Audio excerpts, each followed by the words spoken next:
মরুভূমির ভিতরে যে রব্বুল আলামিন পথের নিশানা তৈরি করে দিলেন, যেখানে গভর্নমেন্ট রাস্তা বানাতে পারে না, মরুভূমির ভিতরে যিনি পথের নিশানা বানালেন মানুষ যেন না হারায়, যে আল্লাহ রাব্বুল আলামিন দুর্গম পাহাড়ির ভিতরে গিরিপথ তৈরি করে দিলেন মানুষ যেন হারায় না যায়। সমুদ্রের ভেতরে নাবিকরা দিনের বেলায় সূর্যের আলো দেখে পথ চলে, রাতের আধারে সে যেন গভীর সমুদ্রের ভিতরে হারায় না যায়। আল্লাহ তাই আকাশের ভিতরে তারকা মণ্ডলী খচিত করে রেখেছেন। সমুদ্রের নাবিকেরা, জাহাজের নাবিকেরা তারকা দেখে দেখে পথ নির্ণয় করে নেন। যে মাবুদ রাস্তা বানালেন জঙ্গলের ভিতরে, পাহাড়িয়া এলাকার ভিতরে, যে মহান প্রভু রাস্তা বানালেন, নিশানা বানালেন মরুভূমির ভিতরে, যিনি রাস্তা দেখায় দিলেন গভীর সমুদ্রের ভেতরে, সেই আল্লাহ রব্বুল আলামিন আমরা দুনিয়ার বুকে মানুষেরা অন্ধকারে মরবো, রাস্তা হবে না, এমনটি তো হতেই পারে না। আল্লাহ রব্বুল আলামিন আমাদের জন্য রাস্তা বানাইছেন। মহান আল্লাহ রব্বুল আলামিন বলেন, وعلى الله قصد السبيل ومنها جائر। আল্লাহ পাক বলেন সোজা রাস্তা, সোজা পথ বলে দেওয়ার দায়িত্ব আমি আল্লাহর। যেখানে রয়েছে অসংখ্য বাঁকা পথ, অসংখ্য বাঁকা পথ যেখানে, যে পৃথিবীতে, সেখানে সোজা রাস্তা বলে দেওয়ার দায়িত্বটা কার? জোরে বলেন কার? আল্লাহ শুধু সৃষ্টি করেন না, সৃষ্টি করেন, শিক্ষা দেন, পথ বলে দেন, পথটাও বাকি রাখেন না, পথটাও তিনি বলে দিয়ে দেন। হযরতে মূসা আলাইহিস সালামের কাছে ফেরাউন প্রশ্ন করলো, তুমি যে রবের দাবি করছো, যে একজন রব আছেন, সে রবের পরিচয় কি? তোমার সেই রব কে? হযরতে মূসা আলাইহিস সালাম যে জবাবটা দিলেন, কি সুন্দর জবাব! এক কথার ভিতরে সমস্ত কথা সন্নিবেশিত হয়ে গেছে। ফেরাউনের প্রশ্নের জবাবে রব কে, এ কথার জবাব দেওয়া যায়, হাজার হাজার পৃষ্ঠা লেখা যায়। রবকে, তার পরিচিতি। আমি যদি এখন শুধু রব শব্দের ব্যাখ্যা করি, তাফসীর করি, রাত শেষ হয়ে যেতে পারে, ইনশাআল্লাহ ব্যাখ্যা দেওয়া যাবে। কিন্তু মূসা আলাইহিস সালাম কি সুন্দর একটা জবাব দিয়া দিলেন রবকে। শোনো, রব্বুনাল্লাযী আ'তা কুল্লা শাইইন খালকাহু সুম্মা হাদা। রব হচ্ছেন সেই, আমার প্রভু হচ্ছেন তিনি, যিনি সমস্ত সৃষ্টিকে, সমস্ত মাখলুকাতকে যিনি সৃষ্টি করেছেন, আর সৃষ্টি করার পর তার চলার জন্য পথ তৈরি করে দিয়েছেন। তিনি হচ্ছেন আল্লাহ পাক, যিনি সৃষ্টি করেন আর পথের দিশা দেন। তিনি হচ্ছেন আল্লাহ পাক, তিনি হচ্ছেন রব। শুধু বানান না, বানাবার পরে তার প্রয়োজনটাও মিটায় দেন। কোরআনে কারীমের ভিতরে আল্লাহ রাব্বুল আলামিন পৃথিবীবাসীদের জন্য যা কিছু প্রয়োজন সবকিছু সন্নিবেশিত করে দিয়েছেন। শুরু করলেন বা দিয়া, শেষ করলেন সিন দিয়া, বাস করে দিলেন যেন বলা হলো, পৃথিবীর মানুষেরা, তোমাদের জন্য কিয়ামত পর্যন্ত যা কিছু দরকার সবগুলি আমি আল্লাহ রাব্বুল আলামিন কোরআনের মধ্যে ভরে দিয়েছি। বাস হয়ে গেছে, আর কিছুর প্রয়োজন নাই, আর কিছু প্রয়োজন নাই, সব আমি কোরআনে কারীমের ভেতরে সন্নিবেশিত করে দিয়েছি। আল্লাহ রাব্বুল আলামিন বলেন, কুল লাউ কানাল বাহরু মিদাদান লিকালিমাতি রাব্বি লানাফিদাল বাহরু ক্বাবলা আন তানফাদা কালিমাতু রাব্বি ওয়ালাউ জিনা বিমিসলিহি মাদাদা।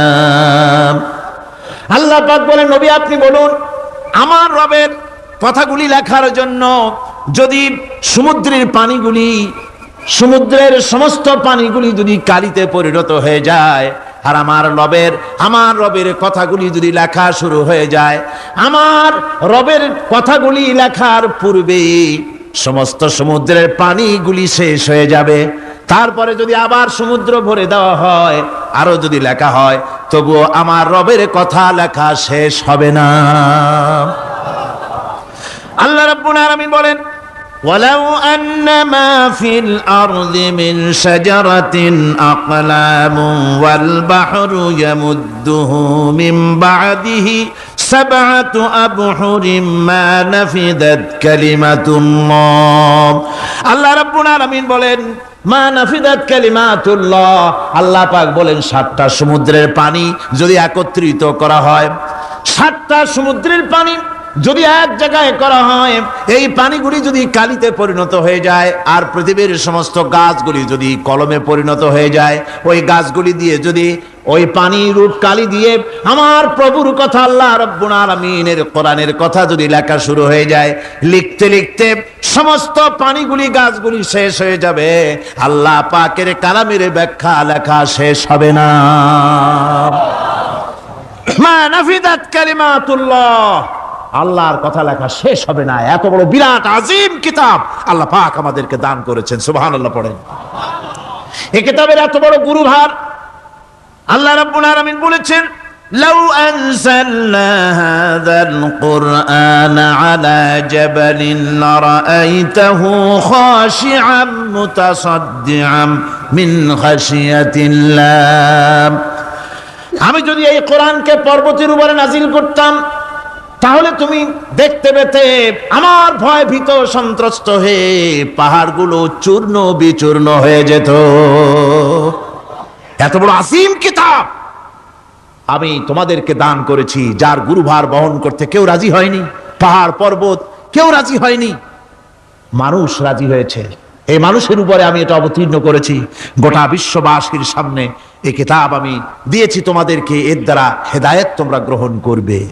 কিয়ামতের দিন আল্লাহর এই বিরাট নিয়ামত আমাদেরকে দান করলেন, আমরা এই নিয়ামতের নাশকর করেছি, অর্থাৎ এই কোরআনকে আমরা ব্যবহার করেছি সঠিকভাবে করি নাই, বেঠিকভাবে করেছি।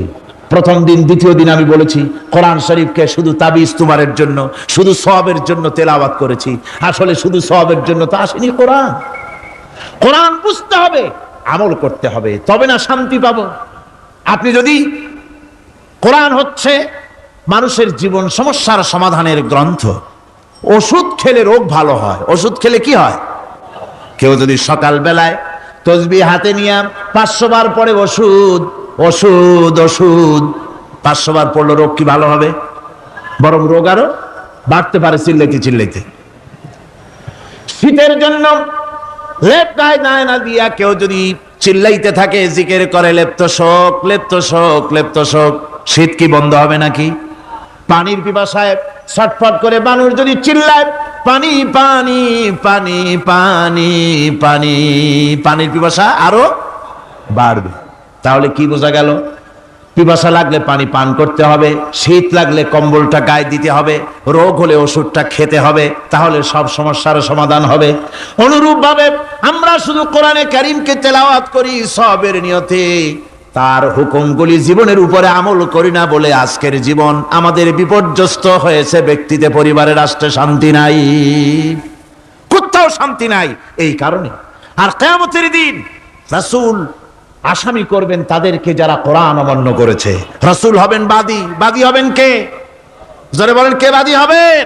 রাসূল। আসামি হবে কারা? যারা কোরআন ছেড়ে দিয়েছে। আল্লাহ রাব্বুল আলামিন বলেন, وقال الرسول يا رب إن قوم اتخذوا هذا القرآن مهجورا। কিয়ামতের দিন রাসূল আল্লাহর দরবারে ফরিয়াদ করবেন, আয় আমার রব, আয় আমার আল্লাহ তাআলা, এই সমস্ত লোকগুলি তোমার কালামকে, তোমার কোরআনকে অপ্রয়োজনীয় জিনিস বলে তারা পরিত্যাগ করেছিল। আমার বন্ধুগণ, কিয়ামতের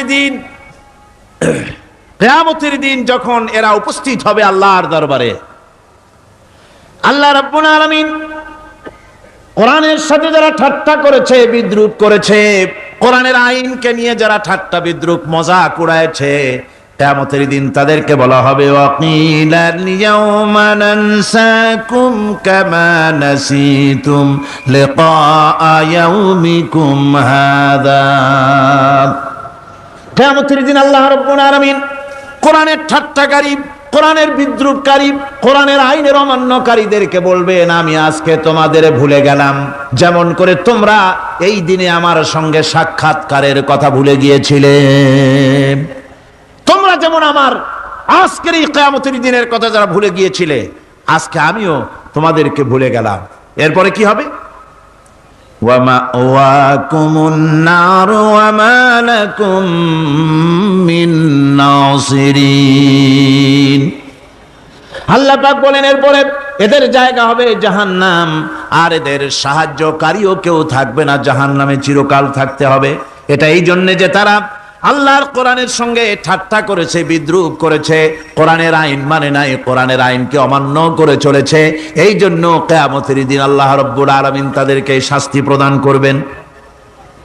কোরআন পৃথিবীর বুকে আল্লাহ নাজিল করেছেন, শুধু তেলাওয়াত করবেন ঝুলে ঝুলে, এজন্য নয়। কি জন্য নাজিল হলো? এবার উদ্দেশ্য শুনুন। আল্লাহ পাক বলেন আর রহমান আল্লামাল কোরআন। আল্লাহ রাব্বুল আলামিন তিনি হলেন এমন দয়াবান, এমন রহমান, যিনি কোরআন শিখালেন। কি কারণে শিখালেন? কোরআন নাজিলের উদ্দেশ্য কি? আল্লাহ পাক বলেন ইন্না আনজালনা ইলাইকাল কিতাবা বিল হাক্কি লিতাহকুমা বাইনান নাসি বিমা আরাকাল্লাহ। আল্লাহ পাক বলেন এই কিতাব আমি আপনার প্রতি অবতীর্ণ করেছি এই জন্যে যাতে করে আপনি আল্লাহর প্রদর্শিত এই বিধান অনুযায়ী মানুষের উপরে বিচার ফয়সালা করতে পারেন। মানুষের উপরে আইন চলবে আল্লাহ। কার আইন? জোরে বলেন কার আইন? আলা লাহুল খালক ওয়াল আমর। সৃষ্টিজাত আইন চলবে কার? আল্লাহ পাক বলেন এই জন্য নাজিল করলাম, কোরআন নাজিল করেছি যাতে করে কোরআনের আইন দিয়ে বিচার ফয়সালা করতে পারেন, সেই জন্যই কোরআন নাজিল করলাম। আসলে আল্লাহর নবীর এই পৃথিবীতে আগমনের উদ্দেশ্য ওটাই ছিল। হুয়াল্লাযী আরসালা রাসূলাহু বিল হুদা ওয়া দীনিল হক লিইয়ুযহিরাহু আলাদ-দীনি কুল্লিহি ওয়া কাফা বিল্লাহি শাহীদা। আল্লাহ রাব্বুল আলামিন বলেন আমি আমার রাসূলকে দ্বীনে হক সত্যের বিধান সহকারে দুনিয়ায় প্রেরণ করেছি। লিইয়ুযহিরাহু আলাদ-দীনি কুল্লিহি আয় লিইয়ুগলিবাহু আলা সাইরিল আদিয়ান। সমস্ত আদিয়ানে বাতিলের উপরে আমার দিনকে বিজয়ী করে দেওয়ার জন্য আমি রাসূলের কাছে কিতাব সহকারে তাকে অবতীর্ণ করেছি। এ দায়িত্ব শুধু মুহাম্মদ সাল্লাল্লাহু আলাইহি ওয়াসাল্লামের ছিল না, দুনিয়ার উপরে আল্লাহর দিন কায়েম করা, আল্লাহর বিধান অনুযায়ী মানুষের বিচার ফয়সালার দায়িত্ব শুধু মুহাম্মদ সাল্লাল্লাহু আলাইহি ওয়াসাল্লামের ছিল না, সমস্ত নবীদের ছিল। কাদের ছিল? সব নবীদের ছিল। ফাবাআসাল্লাহু আন-নাবিয়্যিনা মুবাশশিরিনা মুনযিরিন وأنزل معهم الكتاب بالحق ليحكم بين الناس।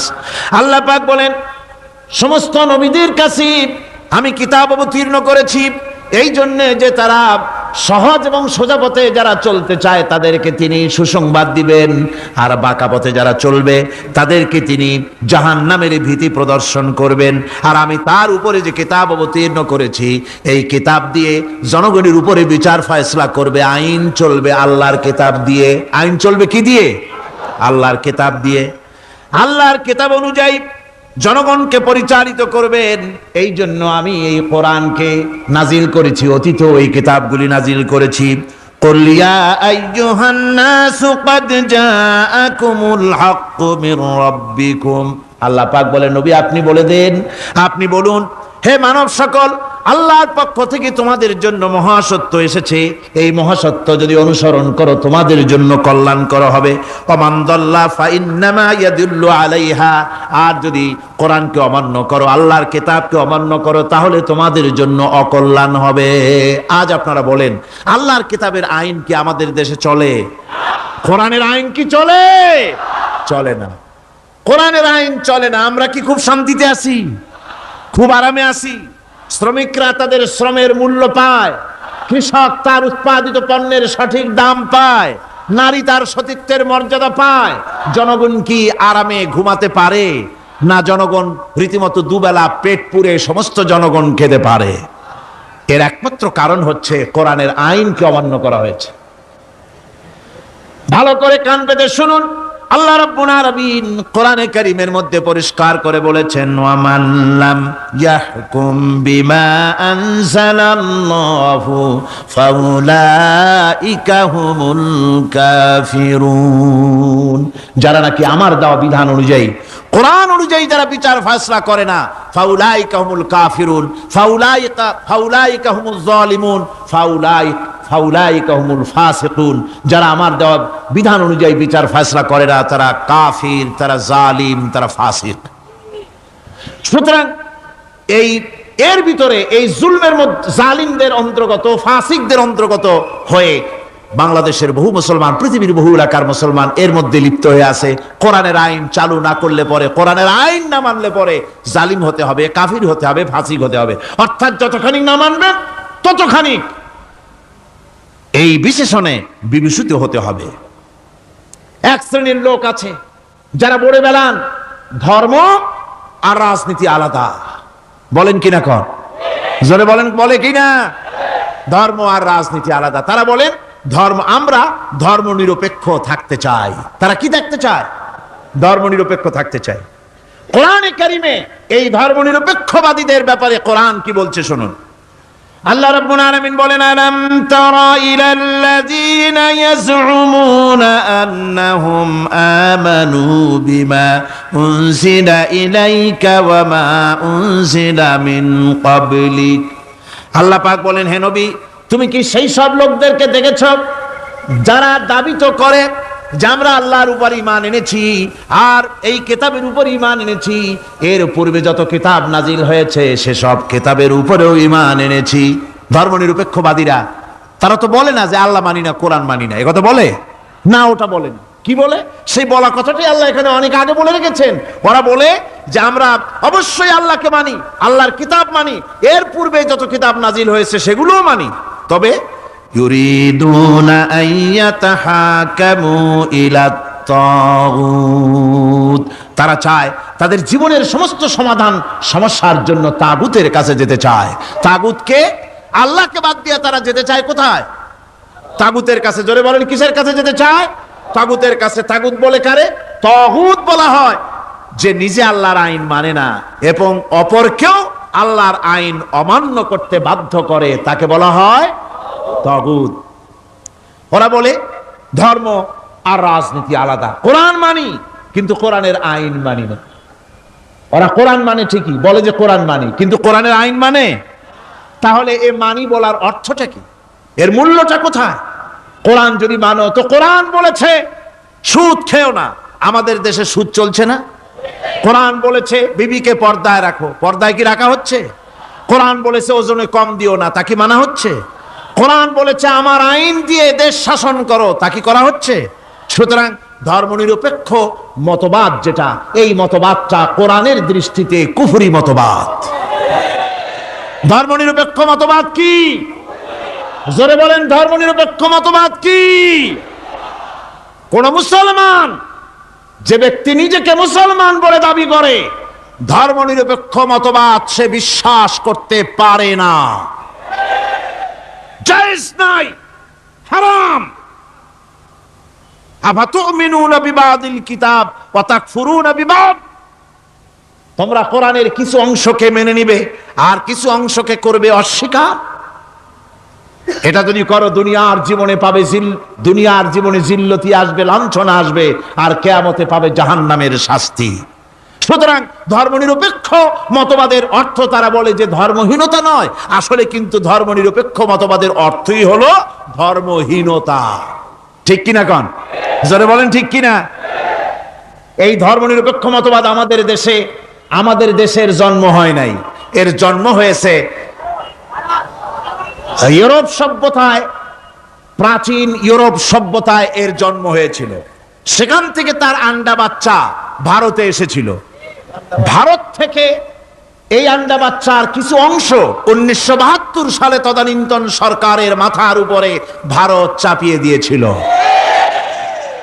সেই ধর্মনিরপেক্ষ মতবাদ 1972 সনের সংবিধানে লেখা হলো, কিন্তু 1982 সনে যখন সংবিধান আবার অ্যামেন্ডমেন্ট করা হলো, তখন ধর্মনিরপেক্ষতার কপালে ঝাঁটা মেরে বিদায় করা হয়েছে। বাংলাদেশে ধর্মনিরপেক্ষ মতবাদ চলতে পারে না। ধর্মনিরপেক্ষ মতবাদের কথা আমাদের দেশে তারাই বলে যারা ৭২ সনে ক্ষমতায় ছিলেন। তারা ধর্মের সাথে কি ব্যবহার করেছেন আমরা ভুলে যাই নাই, আপনারা ভুলে গেছেন। ১৯৭২ সনে দেশের সমস্ত বিশ্ববিদ্যালয়ের মনোগ্রাম থেকে ইকরা বিস্মি রাব্বিকাল্লাযী খালাক রাব্বি জিদনি ইলমা, কোরআনে কারীমের এই আয়াতকে বিদায় করে দেওয়া হয়েছিল। শাসনতন্ত্রের শিরোনামে বিসমিল্লাহকে গ্রহণ করা হয় নাই। শুধু তাই নয়, কোরআনে কারীম যেখানে তেলাওয়াত করা হয় তখনকার সময় রেডিওতে, টেলিভিশনে, ওই ৭২ থেকে ৩ বছর, এবং এখনো সেই দলটি মিটিং করতে গিয়ে, কোন জায়গায় কিছু করতে গিয়ে আগে কোরআন শরীফ, তারপরে গীতা, তারপরে বাইবেল, এগুলি হচ্ছে মুনাফিকের লক্ষণ। কিসের লক্ষণ? যেখানে যেই টেবিলে, যেই মঞ্চে কোরআন তেলাওয়াত হয়, বাইবেল গীতা পড়া হারাম, পড়া হতে পারে না। কোরআনের চাইতে শ্রেষ্ঠ কিতাব আল্লাহর দুনিয়া আছে? সমস্ত কিতাবকে রদ করেছে কোরআন। হযরত ওমর রাদিয়াল্লাহু তাআলা আনহু রাসূল করিম সাল্লাল্লাহু আলাইহি ওয়াসাল্লামের কাছে গিয়ে তাওরাতের একটা পাতা পড়তেছিলেন। হযরত আবু বকর রাদিয়াল্লাহু তাআলা আনহু সেখানে চলে এলেন। এসে দেখেন রাসূল করিম সাল্লাল্লাহু আলাইহি ওয়াসাল্লামের চেহারা মোবারক লাল হয়ে গিয়েছে গোসায়। হযরত আবু বকর বললেন, ওমর, তুই যদি এর থেকে মরে যেতিস, তুই যদি এর থেকে মরে যেতিস, তুই যদি এর থেকে মরে যেতি, ৩ বার বললেন। হযরত ওমর শিউরে উঠলেন, হতচকিত হয়ে উঠলেন। আবু বকর আমাকে মরার কথা বলছেন কেন? তিনি তাকিয়ে দেখেন রাসূল করিম সাল্লাল্লাহু আলাইহি ওয়াসাল্লামের চেহারা মোবারক গোসায় লাল হয়ে গিয়েছে। হযরত ওমর বলছেন, ইয়া রাসূলুল্লাহ, আমার এবং আমার পিতা মাতার জীবন আপনার কদম মোবারকে উৎসর্গ হয়ে যাক। আমি অপরাধ করেছি, কি অন্যায় করেছি হুজুর আমাকে বলুন। হুজুর বলছেন, ওমর, তুমি যে তাওরাতের পাতা আমার সামনে পড়তেছো, এই তাওরাত যার উপরে নাজিল হয়েছিল, সেই মুসা আলাইহিস সালাম যদি আজকে বেঁচে থাকতেন, তাহলে আমার উম্মতের ভিতরে শামিল হয়ে যাওয়া তার জন্য ফরজ হয়ে যেত। অতীতের সমস্ত কিতাবকে রদ করা হয়েছে, সমস্ত শরিয়াতকে বন্ধ করা হয়েছে। সুতরাং কোন মুসলমানের প্ল্যাটফর্মে যেখানে কোরআন তেলাওয়াত হয়, বেদ, বাইবেল, গীতা পড়া হারাম সেখানে। এই মুনাফিকরা তাও করে থাকে। আমার মুসলমান ভাইয়েরা, নজরুল ইসলাম কলেজের ইসলাম শব্দ বাদ দিয়ে নজরুল কলেজ করা হয়েছিল। সলিমুল্লাহ মুসলিম হলের মুসলিম শব্দ বাদ দিয়ে শুধু সলিমুল্লাহ হল করা হয়েছিল। তার মানে ধর্ম এদের কলিজায় আগুন জ্বালিয়ে দেয়। ইসলামের নাম বরদাস্ত হয় না, কোরআনের নাম বরদাস্ত হয় না। আর বরদাস্ত হয়নি বলেই আল্লাহ পাক তার ইন্তেকাম নিয়েছেন। আমার বক্তব্য হচ্ছে, কোরআনে কারীম পৃথিবীতে এসেছে শাসন করতে দুনিয়াকে। তার মধ্যে রয়েছে রাজনীতি, অর্থনীতি, সব কিছু।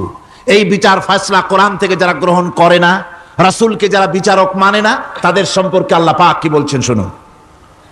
ফালা ওয়া রাব্বিকা লা ইউমিনুনা হাত্তা ইউহাক্কিমুকা ফীমা শাজারা বাইনাহুম সুম্মা লা ইয়াজিদু ফী আনফুসিহিম হারাজাম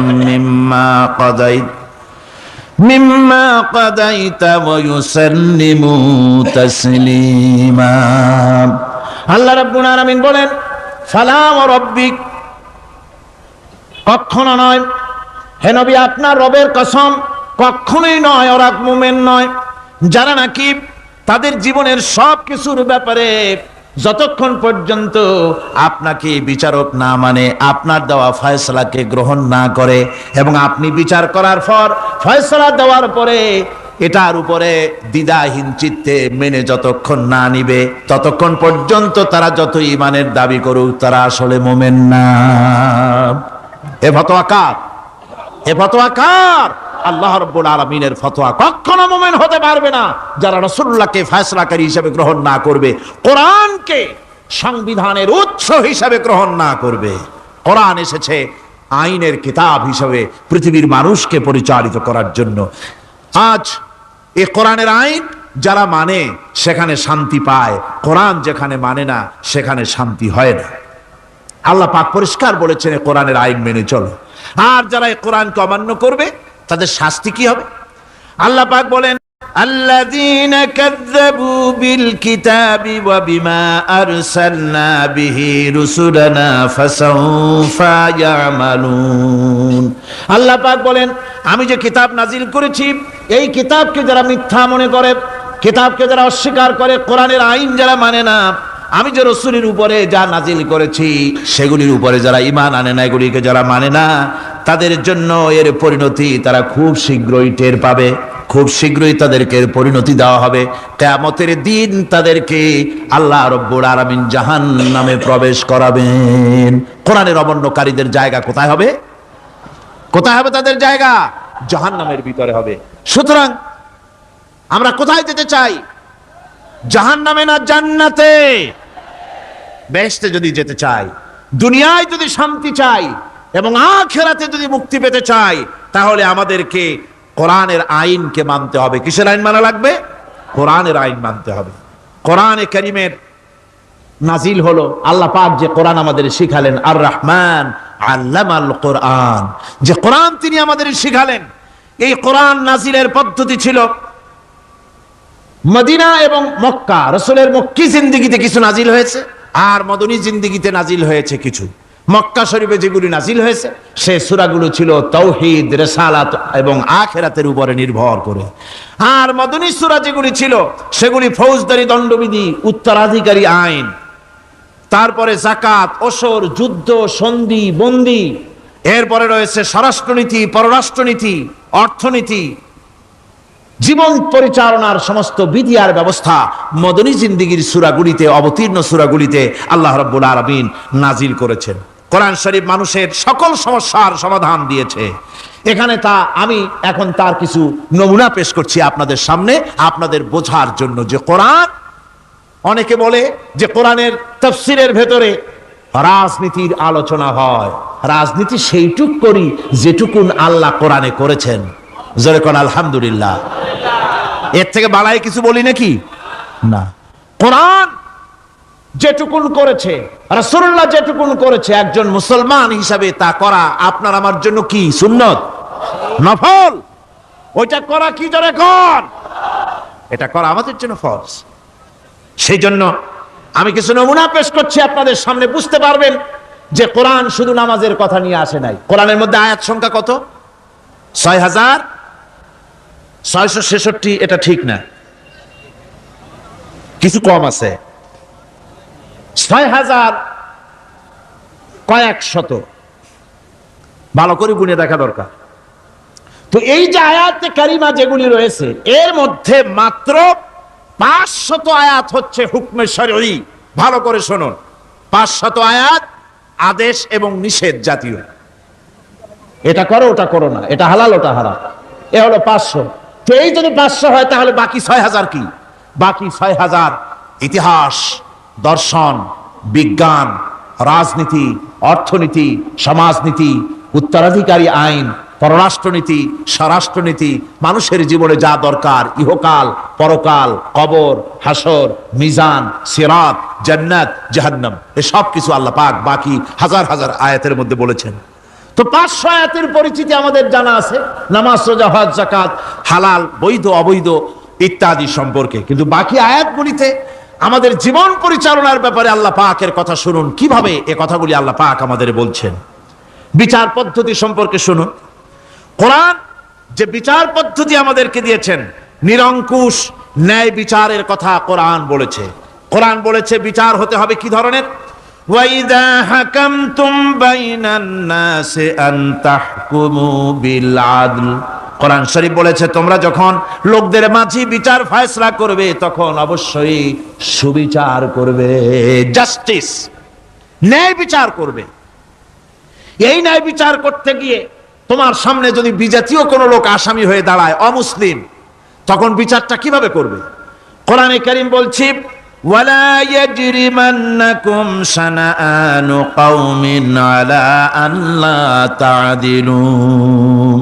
কোন বিশেষ শ্রেণীর বিচার কাজ করতে গিয়ে, কোন বিশেষ শ্রেণী বা জাতির বিচার কার্য পরিচালনা করতে গিয়ে তাদের প্রতি বিদ্বেষ যেন তাদেরকে তুমি যেন জুলুম করে না বসো, তখন যেন তুমি ইনসাফ করতে পারো, তাদের উপরে জুলুম করবে না। সে যদি তোমার জাতের লোক না হয়, বিচার করতেছে, তুমি বিচারক হিসাবে সঠিক বিচার করবে, বিচারের মানদণ্ডকে কখনো হেলাদোলা করবে না, ভালো সুবিচার করবে। এটা হচ্ছে কোরআনে কারীমের কথা।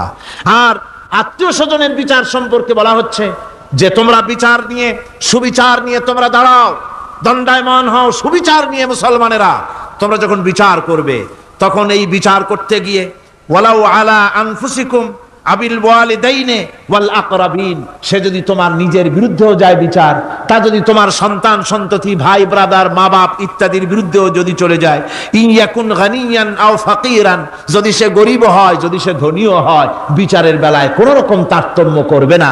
আপন হোক পর হোক, বিচার করতে হবে সঠিক। এটা কার কথা? আল্লাহর। জোরে বলেন, কার কথা?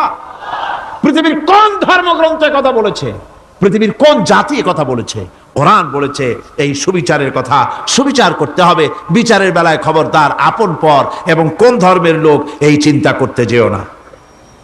কোরআনে কারীমের মধ্যে রয়েছে ফৌজদারি দণ্ডবিধি, জুডিশিয়াল ল, ফৌজদারি দণ্ডবিধি।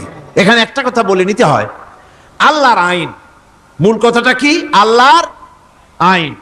আল্লাহর আইনের কথা শোনা মাত্রই এক শ্রেণীর লোকেরা মনে করে আল্লাহর আইন মানেই হলো হাত কাটা, আল্লাহর আইনের অর্থই হলো গলা কাটা, আল্লাহর আইনের অর্থই হলো দৌড়া মারা। এটা একটা বাজে কথা।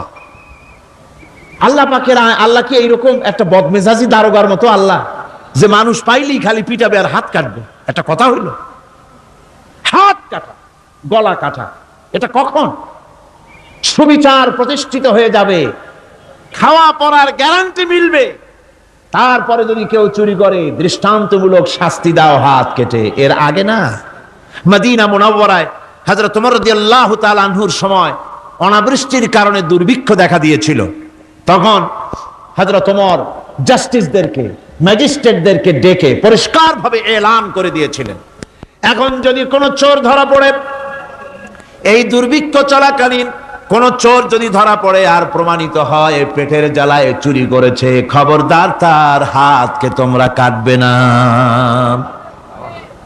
খবরদার হাত কাটবে না। ইসলাম তো আগে পেটে দেয়। আগে কোথায় দেয়? পেটে, তারপরে দেয় পিঠে, আগে দেয় না। মানুষের খাওয়া পড়া, শিক্ষা, চিকিৎসা, বাসস্থান সবটার গ্যারান্টি দেওয়া হয়। মদিনায় যখন এই গ্যারান্টি এসে গেল, চোরের হাত কাটা আইন মক্কায় নাজিল হয় নাই, নাজিল হয়েছে মদিনা মুনাওয়ারায়, রাসূলের মদনী জিন্দেগিতে। কোন সময়? যখন রাসূলুল্লাহ প্রেসিডেন্ট। রাসূলুল্লাহ কি? জোরে কোন? রাসূলুল্লাহ কি? রাষ্ট্রপতি। সেই সময় মানুষ দরজা খুলে ঘুমাবার সুযোগ পেল, খাওয়া পড়া, শিক্ষা, চিকিৎসা, বাসস্থানের গ্যারান্টি পেল। এই সময় আল্লাহ রাব্বুল আলামিন তিনি যখন দেখলেন ইসলামী সমাজ ব্যবস্থা কোরআনের আইনের মাধ্যমে মানুষ সব রকমের নিরাপত্তা লাভ করেছে, পেটের সমস্যার সমাধান হয়ে গেছে, তখন আল্লাহ আইন জারি করলেন, আস-সারিকু ওয়াস-সারিকাতু ফাকতাউ আইদিয়াহুমা। চোর পুরুষ হোক আর নারী হোক, উভয়ের হাত কেটে দাও। পুরুষ হোক আর নারী হোক, এখন উভয়ের হাত কেটে দাও। দৃষ্টান্তমূলক শাস্তি হোক, যাতে করে এই চুরি আর না কেউ না করে। পেটে খাবার আছে, চাকরি আছে, ওষুধ আছে, শিক্ষা আছে, থাকার মতো জায়গা আছে, এখন চুরি করো কেন? তাহলে বোঝা যাবে এটা নেশায় পরিণত হয়েছে। কি হয়েছে? নেশা। তখন তো আর চোরেকে বসায় সেলুট মারা আর যাবে না, এখন হাতটা কাটিয়া একটা শাস্তি দিয়ে দাও। আমাদের দেশে কিন্তু চোরের হাত কাটা আইনের ব্যাপারে কোন চোরেরা আজ পর্যন্ত মিছিল করে না। বাংলাদেশের কোন ছোট ছোট চোর, যেমন তাল চোর, বেল চোর, কচু চোর, ছাতি চোর, জুতা চোর, আরো যত ছোট ছোট চোর, এই সব চোরেরা কি কোনোদিন মিছিল করেছে যে চোরের হাত কাটা আইন মানি না, মানবো না? বলেছে কেউ? বলে। কিন্তু এই আইনের বিরুদ্ধে সোচ্চার কারা? কোন চোরেরা? নিশ্চয়ই ছোট চোরেরা না, বড় চোরেরা। যারা তাল বেল চুরি করে না, বরং কলমের খোঁচা দিয়া সরকারের জনগণের লক্ষ কোটি কোটি টাকা পকেটস্থ করেন মেহেরবানি করে, ওই সব তারা মনে করেন যদি এই আইন চালু হয়ে যায় তাহলে তালচোর বেলচোরের তো কোনো ক্ষতি নাই, ইসলামী রাষ্ট্র চালু হলে পরে তো সকলের পেটে ভাত আসবে, ওই তাল বেল আর চুরি করা লাগবে না, তাদের তো সুবিধা। কিন্তু মুসিবতটা তো আমাদের হবে, বেশি খাইয়া খাইয়া জিব্বা পুরু হয়ে গেছে, এখন ওই বেশি খাইতে না পারলে বদভ্যাস চালু হয়ে যাবে, চুরি করতে যখন যাইবে তখন এই আইন তো বিসমিল্লাহ হবে আমাদের দিয়া। এই জন্য ওনারাই বিরোধিতা করেন চরম ভাবে। আমার বন্ধুগণ, কোরআনের আইন বন্ধ করার ক্ষমতা কারো নাই, এই আইন চালু হলে পরেই শান্তি আসবে। ওরা বিরোধিতা করছে, ওরা বলছে চোরের হাত কাটা আইন, এটা হচ্ছে একটা অমানবিক ব্যাপার। আইনটা কার? আল্লাহর। মানুষগুলি কার? তো তোমারা তো দরদ কেন? মায়ের চাইতে মাসির দরদ বেশি, এটা কি খুব সুলক্ষণ? না, এটা দারুণ কুলক্ষণ। সুতরাং আল্লাহ রাব্বুল আলামিন তার আইন হচ্ছে শাশ্বত আইন। চোরের হাত কাটা আইন অর্থ এ নয় যে বাংলাদেশ ইসলামী দল যদি ক্ষমতায় আসে পাইকারি দরে চোরের হাত কাটা আরম্ভ করবে, না। ততক্ষণ পর্যন্ত আইন চালু হবে না যতক্ষণ পর্যন্ত সমস্ত মানুষ তাদের কর্মসংস্থান না হবে, খাবার না পাবে, চাকরি বাকরি না হবে, খেয়ে পরে খাওয়া পড়া শিক্ষা চিকিৎসা বাসস্থান সবটার গ্যারান্টি মিলবে, তারপরে আইন চালু হবে, এর আগে না। আল্লাহ রাব্বুল আলামিন ফৌজদারি দণ্ডবিধির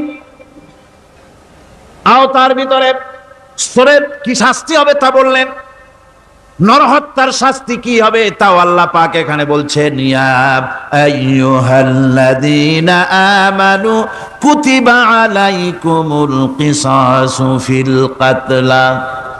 আল্লাহ পাক বলেন তোমাদের প্রতি নরহত্যার শাস্তি স্বরূপ কিসাস নির্দিষ্ট করা হয়েছে, অর্থাৎ হত্যার বদলে হত্যা করা। একজন মানুষ আর একজন মানুষকে হত্যা করেছে, কোরআনের আইন হচ্ছে ওকেও হত্যা করো। কি সুন্দর আইন, সুবহানাল্লাহ পড়েন। তাহলে কি হবে? রেডিও টেলিভিশনে পত্র পত্রিকার মাধ্যমে যদি খবর ছড়ানো হয় যে হত্যাকারীর বিচার হবে কোরআনের আইন অনুযায়ী, প্রকাশ্য রাজপথে হত্যাকারীকে তাকেও যদি হত্যা করে দেওয়া হয়, এই দৃশ্য উপস্থিত জনতা যত দেখবে, পত্র পত্রিকায় খবর পাবে, টেলিভিশনের পর্দায় দেখতে পাবে, যারা দেখলো এই সব লক্ষ লক্ষ জনতার ভেতরে মানুষ হত্যা করার দুঃসাহস আর আসবে? আল্লাহ পাক বলছেন এটা হচ্ছে মানুষের কিসাস, এর মধ্যে রয়েছে মানুষের জীবন। এরপরে নরহত্যার শাস্তি আল্লাহ পাক এভাবে কোরআনে কারীমের মধ্যে বললেন। জিনার শাস্তি, আয-যানিয়াতু ওয়াজ-যানি ফাজলিদু কুল্লা ওয়াহিদিম মিনহুমা মিআতা জালদা। আল্লাহ রাব্বুল আলামিন বলেন, জিনাকারিনী পুরুষ, জিনাকারিনী নারী আর জিনাকারা পুরুষ, তাদের শাস্তি হচ্ছে উভয়কে 100 করে দৌড়া মারা, প্রাণদণ্ড দিয়ে দেওয়া। এই শাস্তি যদি হয় জিনা বন্ধ হয়ে যাবে, বিবাহ সহজ হবে। ইসলামী রাষ্ট্র হলে পরে জিনা করা কঠিন হবে, বিবাহ করা সহজ হয়ে যাবে। এটা হচ্ছে কোরআনের আইনের সুন্দর বিধান। জিনার শাস্তি, চোরের শাস্তি, নরহত্যার শাস্তি জুডিশিয়াল লয়ের আওতায়, ফৌজদারি দণ্ডবিধির আওতায় এগুলি পড়ে। এগুলি সব কোরআন শরীফে আছে না নাই? আছে কিনা? তাহলে কি করে আপনি বলবেন আপনি ধর্ম নিরপেক্ষ? আপনি শুধু ধর্ম আপনার ব্যক্তিগত ব্যাপার আর রাজনীতি একটা আলাদা ব্যাপার। এবারে আল্লাহ রাব্বুল আলামিন মদ পান সম্পর্কে, যারা মদ পান করবে, জুয়া খেলবে যারা, তাদের সম্পর্কে মদ্যপায়ীদের ব্যাপারে আল্লাহ পাক বলছেন, ইন্নামাল খামরু ওয়াল মাইসিরু ওয়াল আনসাবু ওয়াল আজলামু রিজসুম মিন আমালিশ শাইতানি ফাজতানিবুহু। আল্লাহ পাক বলেন নিঃসন্দেহে মদ, জুয়া এবং পাশা, এ সমস্ত খেলাকে, এই সমস্ত জিনিসকে নাপাক ঘোষণা করা হয়েছে। এগুলি সব হতেছে শয়তান কর্তৃক উদ্ভাবিত নোংরা কাজ। এগুলি শয়তানের কাজ। মদ আর জুয়া কার কাজ? জোরে বলেন কার কাজ? শয়তানের কাজ। সুতরাং ফাজতানিবুহু, এর থেকে তোমরা ফিরে থাকো। আল্লাহ বলছেন মদ এবং জুয়া মানুষকে আল্লাহর জিকির থেকে ফিরায় রাখে। ফাহাল আনতুম মুনতাহুন, এগুলি শোনার পরেও কি তোমরা এর থেকে ফিরে থাকবে না? এবার আল্লাহ রাব্বুল আলামিন ওজনে কম দেওয়া সম্পর্কে বলছেন। যারা ব্যবসায়ী, অনেক ব্যবসায়ী আছে, ব্যবসা করতে গিয়ে ধর্ম ব্যক্তিগত ব্যাপার, ব্যবসার মধ্যে ধর্ম নিতে চাই না, কয় যে ধর্ম দারুণ পবিত্র জিনিস, এত পবিত্র, শুধু মসজিদে থাকবে, শুধু মাদ্রাসায় থাকবে, আমার জীবনের বিস্তীর্ণ অঙ্গনে ধর্ম ঢুকতে পারবে না। তার মানে ভাবখানা এই, আল্লাহ এবং রসুলকে বলে দেওয়া হচ্ছে, হে আল্লাহ হে রসুল, তোমাদের উপরে 144 জারি করে দিলাম, শুধু মসজিদে আর খানকায় থাকো, মাদ্রাসায় থাকো, আমাদের জীবনের বিস্তীর্ণ অঙ্গনে তোমাদের কোনো প্রবেশের অধিকার নাই। জোরে কর নাউজুবিল্লাহ। আল্লাহ পাক মানুষের জীবনের সকল ক্ষেত্রে আইন চলবে আল্লাহর। ইনিল হুকমু ইল্লা লিল্লাহ, আইন চলবে কার? ওই আল্লাহ রাব্বুল আলামিন বলেন ওজনে কম দিও না।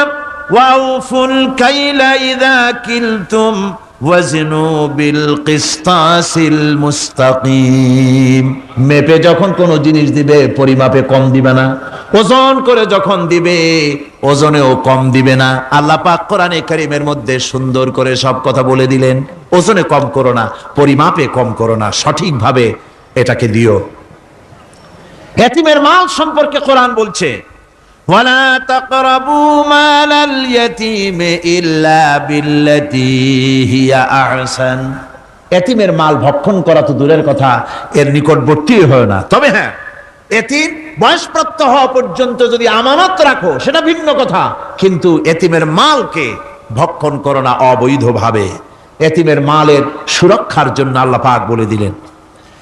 অশ্লীলতা সম্পর্কে, আজকে সমাজে অশ্লীলতা চলছে, বেহায়ামি, নগ্নতা চলছে, এ সম্পর্কে আল্লাহ পাক বলছেন, কুল ইন্নামা হাররামা রাব্বিয়াল ফাওয়াহিশা মা যাহারা মিনহা ওয়া মা বাতান। আল্লাহ পাক বলেন, হে নবী আপনি বলে দেন, আমার প্রভু নিঃসন্দেহে প্রকাশ্য এবং অপ্রকাশ্য সব রকমের নির্লজ্জতা এবং পাপাচারকে নিষিদ্ধ ঘোষণা করেছেন, হারাম করে দিয়েছেন। প্রকাশ্য এবং অপ্রকাশ্য সব রকমের পাপাচারকে, নির্লজ্জতাকে আল্লাহ পাক নিষেধ করেছেন। আজকে আমাদের দেশের টেলিভিশনে যে সমস্ত নির্লজ্জ বিজ্ঞাপন দেওয়া হয়, নারীর দেহের যে সৌন্দর্য প্রদর্শনী করা হয়, এ কি কোনো মুসলমান দেশের করা উচিত? কোন মুসলমানদের জন্য এটা কি বৈধ? আজ নির্লজ্জতা, বেহায়ামি ছড়িয়ে পড়ছে চতুর্দিকে। আল্লাহ পাক নিষেধ করছেন, হারাম করে দিয়েছেন। প্রকাশ্য অপ্রকাশ্য সব রকমের নির্লজ্জতা আল্লাহ পাক হারাম করেছেন। সুতরাং আল্লাহ পাক বলছেন, আমি সুদকে হারাম করেছি, ব্যবসাকে করেছি হালাল। এই সুদ থেকে যদি না ফেরো, ফাইন লাম তাফআলু ফাযানু বিহারবিন মিনাল্লাহি ওয়া রাসূলি, আল্লাহ রাব্বুল আলামিন বলেন, যদি এই সুদ থেকে না ফেরো, যদি এই সুদ থেকে বিরত না থাকো, তাহলে আমি আল্লাহ এবং আমার রাসূলের পক্ষ থেকে যুদ্ধের ঘোষণা রইল। পারবেন? আল্লাহ রাসূলের সাথে যুদ্ধ করতে পারবেন? নাউযুবিল্লাহি মিন যালিকা, কি মানুষের পক্ষে সম্ভব? সুদ সম্পর্কে আল্লাহ ঘোষণা করলেন কোরআনে কারীমের মধ্যে। এবার ধনী এবং গরিব সম্পর্কে, ধনী আর গরিবের ভিতরে সম্পর্কটা কেমন হবে আল্লাহ পাক কোরআনে কারীমের মধ্যে বলে দিলেন, ওয়া ফি আমওয়ালিহিম হাক্কুন লিসসাইলি ওয়াল মাহরুম। আল্লাহ রাব্বুল আলামিন বলছেন, ও ধনীরা, তোমাদের সম্পদের ভিতরে গরিবদের অধিকার আছে, সে অধিকার আদায় করে দাও। একথা বলা হলো না গরিবরা তোমাদের করুণার পাত্র, দয়া করে তাদের কিছু দাও, একথা আল্লাহ বলেন নাই। বললেন, ধনীরা শুনে রাখো, তোমাদের সম্পদে গরিবদের অধিকার আছে, অধিকার, এই অধিকার তাদের ফিরিয়ে দাও। এরপরে আল্লাহ পাক বললেন, কাইলা ইয়াকুনা দুলাতাম বাইনাল আগনিয়াই মিনকুম, তোমাদের সম্পদগুলি যেন তোমাদের ধনশালী লোকদের হাতে যেন পুঞ্জীভূত না হয়ে যায়। দেশের সমস্ত সম্পদ গুটি কতক লোকের হাতে যেন পুঞ্জীভূত না হয়, বরং তার যাকাত, ফিতরা, সাদকা, এককালীন দান ইত্যাদির মাধ্যমে জনগণের কাছে যেন তা পৌঁছে যায়, এক জায়গায় যেন পুঞ্জীভূত হয়ে না থাকে। এভাবে করে আল্লাহ পাক মানুষের জীবনের সাথে সম্পৃক্ত কথাগুলি বলছেন। রাষ্ট্র ব্যবস্থা সম্পর্কে বলছেন, ওয়া আমরুহুম শুরা বাইনাহুম, রাষ্ট্র পরিচালনা করতে গিয়ে তাদের সাথে পরামর্শ ভিত্তিক রাষ্ট্র চালাও, স্বৈরাচার হয়ে ক্ষমতায় বসে থেকো না। ইচ্ছে মাফিক দেশ চালায়ও না, ডিক্টেটর হয়েও না, পরামর্শ ভিত্তিক দেশ পরিচালনা করো।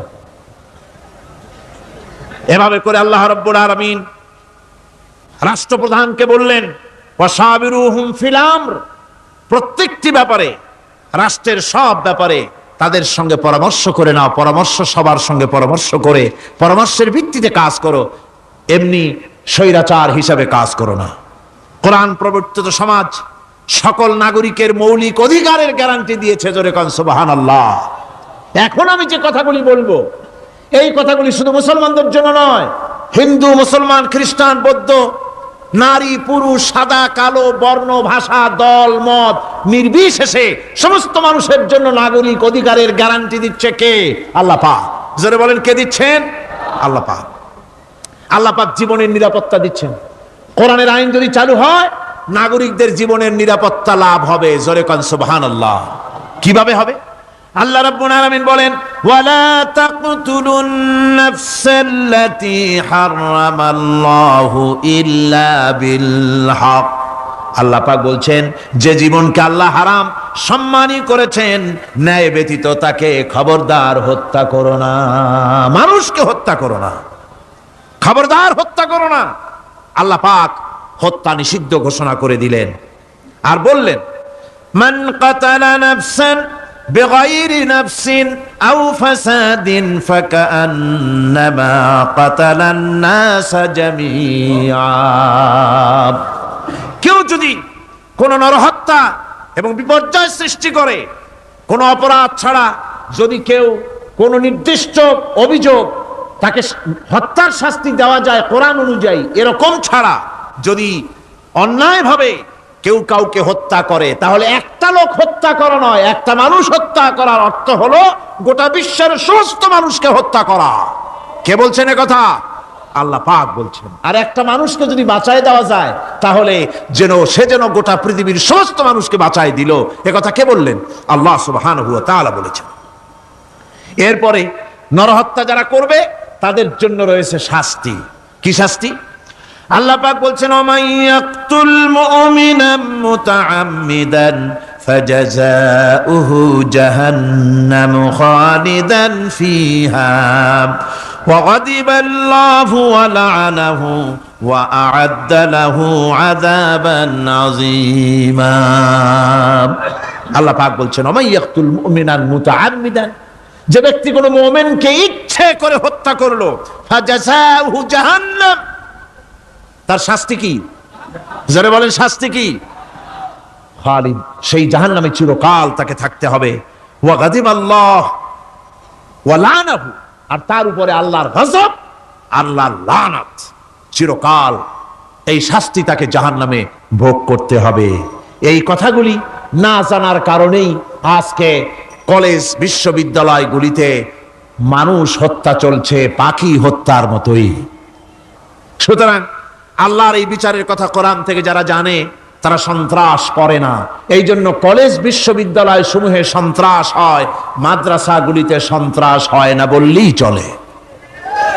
কথা কি ঠিক বললাম না বাড়ায় বললাম? সন্ত্রাসের কারণে টাইটেল মাদ্রাসা বন্ধ হয়েছে কয়টা বাংলাদেশে? ফাজেল মাদ্রাসা কয়টা? দাখিল কয়টা? ইল্লা মাশাআল্লাহ দুই একটা হতে পারে কোথাও, কিন্তু তা হয় না। কারণ মাদ্রাসায় এই সব কথা পড়ানো হয় যা আমি বললাম। কোরআন থেকে যে কথাগুলি বললাম এগুলি কোথায় পড়ানো হয়? আজকে যদি কলেজ বিশ্ববিদ্যালয় সমূহে কোরআন পড়ানো হতো, তাফসীর পড়ানো হতো, তাহলে বিশ্ববিদ্যালয় থেকে রবীন্দ্রনাথ আর সূর্য সেনের পা চাটা উলামেরা বের হতো না, শহীদ তিতুমীর বেরিয়ে আসতো, টিপু সুলতান বেরিয়ে আসতো, সালাউদ্দিন আইয়ুবী বেরিয়ে আসতো। দুর্ভাগ্যজনক আজ কলেজ বিশ্ববিদ্যালয়গুলিতে আল্লাহর কোরআন পড়ানো হয় না বলে আমাদের পাঠানো সোনার টুকরা ছেলেগুলি কয়লার টুকরা হয়ে ফিরে আসতেছে। বন্ধুগণ, জীবনের নিরাপত্তা দিচ্ছেন আল্লাহ পাক। কোরআনের আইন চালু হলে মানুষকে হত্যা করা হবে না, কেউ কাউকে মারতে পারবে না, মারলে তাকেও নিহত হত্যা করা অবশ্যই হবে। সম্পদের নিরাপত্তা দিচ্ছেন আল্লাহ, গ্যারান্টি। হিন্দু হোক মুসলমান হোক সকলের সম্পদের গ্যারান্টি মিলবে, কেউ কারো সম্পদকে হরণ করবে না, গসব করবে না। কোরআন বলছে ওয়ালা তাকুলু আমওয়ালাকুম বাইনাকুম বিল বাতিল, পরস্পরের সম্পদকে অবৈধভাবে ভক্ষণ করো না। সম্মানের নিরাপত্তা হচ্ছে ইসলামী সমাজ চালু হয়ে গেলে আল্লাহ রাব্বুল আলামিন সম্মানের নিরাপত্তা দিবেন প্রত্যেক নাগরিকের। আল্লাহ পাক বলছেন ইয়া আইয়ুহাল্লাযীনা আমানু লা ইয়াসখার কওমুম মিন কওমিন, হে বিশ্বাসীরা তোমরা এক গোত্র আর এক গোত্রকে ঠাট্টা করো না। চাষিরা তাঁতিদেরকে গালি দিও না, তাঁতিরা চাষিদেরকে জেলেদেরকে গালি দিও না। এক গোত্র আর এক গোত্রকে ঠাট্টা করো না, বিদ্রুপ করো না। ওয়ালা তালমিজু আনফুসাকুম ওয়ালা তানাবাজু বিল আলকাব, একে অপরের দোষ গেয়ে বেরিও না, একে অপরকে খারাপ নামে ডেকো না, একে অপরের কুৎসা রটনা করো না। আল্লাহ নিষেধ করেছেন। ইসলামী সমাজ হলে পরে মানুষ সব দিক থেকেই নিরাপত্তা পাবে, গ্যারান্টি পাবে, ব্যক্তি স্বাতন্ত্র্যের প্রাইভেসির নিরাপত্তা পাবে। কারো ঘরের মধ্যে কেউ হঠাৎ করে ঢুকবে না, অর্ডার নিয়ে ঢুকতে হবে, পারমিশন নিয়ে ঢুকতে হবে। আল্লাহ পাক বলেছেন লা তাদখুলু বুয়ুতান গায়রা বুয়ুতিকুম হাত্তা তাস্তানিসু ওয়া তুসাল্লিমু আলা আহলিহা, অন্যের ঘরের মধ্যে পারমিশন ব্যতিরেকে প্রবেশ করো না। আগে সালাম দাও, পারমিশন নাও, তারপরে ঢোকো। যদি জবাব না আসে চলে যাও, বেরিয়ে যাও, এটা তোমার জন্য কল্যাণকর হবে। তারপরে ইচ্ছে মতো ধর্ম পালনের নিরাপত্তা পাওয়া যাবে ইসলামী সমাজে। কাউকে বাধ্য করা হবে না ইসলাম কবুল করার জন্য, বা অন্য ধর্ম কবুল করার জন্য কাউকে বাধ্য করা হবে না। কোরআনে কারীম বলছে লা ইকরাহা ফিদ্দিন, ধর্মের ব্যাপারে কোনো বাড়াবাড়ি করা যাবে না, কারো উপরে কোনো ধর্মমত চাপিয়ে দেওয়া যাবে না। যার ইচ্ছে তার ইচ্ছে মতো স্বাধীনভাবে তার ধর্মকর্ম পালন সে করতে পারবে। এই ধর্ম পালনের কথা বলতে এসে আমার মনে পড়লো এবছরের হিন্দুদের দুর্গাপূজার কথা। আপনারা বলতে পারেন যে কি এর মধ্যে কি ঢুকাই দিলেন, ঠিকই ঢুকাইছে। আমি বুঝি না যে কেমন ধর্ম, আপনারা আমারে কোন দেশের প্রধান বিরোধী দল তারা যদি বলে যে আমাদের এই দাবি যদি সরকার না মানে তাহলে 1 বছরের ভেতরে আমার দলে যত লোক আছো কেউ জুমার নামাজ পড়বা না, তাহলে তাদের দলের লোকেরা তা কি মানবে? মানবে? বিএনপি যদি বলে, সরকারে যারা আছে, যে আমাদের এই সমস্ত কথা যদি বিরোধী দল না মানে তাহলে আমার দলের কোনো লোক ঈদের নামাজ পড়বে না, শুনবে কেউ? শুনবে না। যত বড় নেতা হোক কেউ যদি বলে, ইসলামী দলের নেতাও যদি বলে যে বছর আমাদের এই কথা যদি গভর্নমেন্ট না মানে কোন মুসলমান হজ করতে যাবে না, এই কথা মানবে কেউ? মানবে না। যেহেতু কোন দলের কোন ব্যক্তির মুহতাজ নয় ইসলামের আইন, ইসলাম পালন যার যার ব্যক্তিগত ব্যাপার, ধর্মের কাজ অবশ্যই প্রত্যেককে পালন করতে হবে। সুতরাং ইসলামী গভর্নমেন্ট এলে, ইসলামী শাসন এলে, কোরআনের শাসন এলে প্রত্যেক নাগরিক তার নিজস্ব ধর্ম ইচ্ছে মতো পালন করতে পারবে, কোনো বিধিনিষেধ আরোপিত হবে না। এর নাম হচ্ছে ইসলাম। এর নাম কি? ইসলাম। কোরআন যত পড়বেন মাথা তত নত হবে। তুলা গাছের ফল যত পাকে তত গাছ কি হয়? ডালগুলো কি হয়? উপরে উঠে যায়। বোঝেন না কেন? তুলা গাছ নাই আপনাদের দেশে? তুলারে কি কয় চট্টগ্রামে? তুলা গাছরে কি কয়? তুলা গাছ। তুলা গাছের ফল যত পাকে তত গাছের ডাল কি হয়? যখন কাঁচা থাকে তখন নিচে থাকে, ডাল ঝুঁকে পড়ে, আর পাকলে পরে উপরে উঠে যায়। আর আম গাছের ফল যত পাকে তত ডাল কোথায় যায়? নিচে যায়। যারা মানুষের তৈরি করা এই সমস্ত জ্ঞানে যারা সমৃদ্ধ হয় তারা ওই তুলা গাছের মতো আস্তে করে যতই জ্ঞানে বৃদ্ধ হয় ততই ডাল উপরের দিকে যায়, জ্ঞান তত হালকা হয়। আর কোরআন আমের মতো, কাঁঠালের মতো, মানুষের উপকারী এমন এক ফলের মতো, যত পাকে যত পড়ে জ্ঞান যত সমৃদ্ধ হয় ততই আল্লাহর সামনে মাথা নত হয়ে যায়। মানুষের কাছে জ্ঞান খুবই সংক্ষিপ্ত জ্ঞান মানুষের কাছে, অমা উতিতুম মিনাল ইলমি ইল্লা কালিলা, খুব সামান্যতম জ্ঞানই তোমাদেরকে দেওয়া হয়েছে, বেশি জ্ঞান আমাদের কাছে নাই। সবচাইতে বড় জ্ঞানের উৎস আল্লাহ সুবহানাহু ওয়া তাআলা, জ্ঞানের উৎস হচ্ছে কোরআনে হাকিম। সেই কোরআন থেকে আল্লাহ পাক দয়া করে আমাদেরকে কোরআন শিখিয়েছেন। জোরে কোন সুবহানাল্লাহি বিহামদিহি। এই কোরআনের সব কথা, আল্লাহ আর রহমান আল্লামাল কোরআন, আল্লাহর সবচাইতে বড় দয়া আমাদেরকে কোরআন শিখিয়েছেন। জোরে কোন সুবহানাল্লাহ। সেই কোরআনের মর্যাদা, সেই কোরআনের শিক্ষা, সেই কোরআন দিয়ে আমাদের কি ফায়দা ইত্যাদি কথা আমি ধীরে ধীরে আপনাদের সামনে আলোচনা করব ইনশাআল্লাহুল আজিজ। সবাই বলেন আমিন। আমার ভাইরা, এই আলোচনা থেকে কেউ মাহরুম হবেন না, এই আলোচনা থেকে কেউ মাহরুম হবেন না। একজনে গতকাল বলেছিলাম, 3 জনকে যদি দাওয়াত দিয়ে আনেন তাহলে ফায়দাটা কি জানেন? আপনার দাওয়াতে একটা ভাই যদি অতিরিক্ত আসেন এ মাহফিলের মধ্যে ওয়াজ শোনার জন্য, কোরআন শুনলেন, কোরআনের দিকে আকৃষ্ট হলেন, নামাজি হলেন, দিনদার হলেন, পরেজগার হলেন, আপনি মরে যাবেন, কিয়ামত পর্যন্ত এই সব আল্লাহ পাক আপনার আমলনামায় লিখে দিবেন। জোরে বলেন আমিন। আরো জোরে বলেন আমিন। আল্লাহুম্মা আমিন। ربنا ظلمنا أنفسنا وإن لم تغفر لنا وترحمنا لنكونن من الخاسرين ربنا لا تزغ قلوبنا بعد إذ هديتنا وهب لنا من لدنك رحمة إنك أنت الوهاب ربنا العالمين। হাজার হাজার মুসলমান নরনারী দীর্ঘক্ষণ ধরে তোমার কোরআনের কথা শুনেছি, মেহেরবানি করে সওয়াবটুকু রাসূল করিম সাল্লাল্লাহু আলাইহি সাল্লামের রূহ মুবারকে পৌঁছে দাও। তাম পৃথিবীর মাটির নিচে যত মুমিন মুমিনাত শুয়ে আছে, আল্লাহ তুমি মেহেরবানি করে কবরগুলিকে জান্নাতের টুকরায় পরিণত করে দাও। আমাদের মা বাপ যাদের দুনিয়া থেকে বিদায় হয়ে গেছে, আল্লাহ দয়া করে তাদেরকে জান্নাতবাসী করে নিও। রব্বির হামহুমা কামা রব্বায়ানি সগীরা রব্বির হামহুমা কামা রব্বায়ানি সগীরা। হায় আল্লাহ তাআলা, এই মাহফিলের আয়োজন যারা করেছেন ইসলামী সমাজ কল্যাণ পরিষদকে তুমি মঞ্জুর করে নিও আল্লাহ রাব্বুল আলামিন। तमाम পৃথিবীর বুকে মুসলমানেরা যত জায়গায় বিপদে আছে, মুসিবতে আছে, আল্লাহ তুমি দয়া করে মেহেরবানি করে বিপদগ্রস্ত মুসলমানদের হামি ও নাসির হয়ে যাও রব্বুল আলামিন। এই মাহফিল আরো 3 দিন এখানে হবে বলে আমাদের প্রোগ্রাম রয়েছে, আল্লাহ বাকি 3 দিন তোমার কুদরতি নিজাম দিয়ে তুমি এটাকে পরিচালিত করে দিও আল্লাহ রব্বুল আলামিন।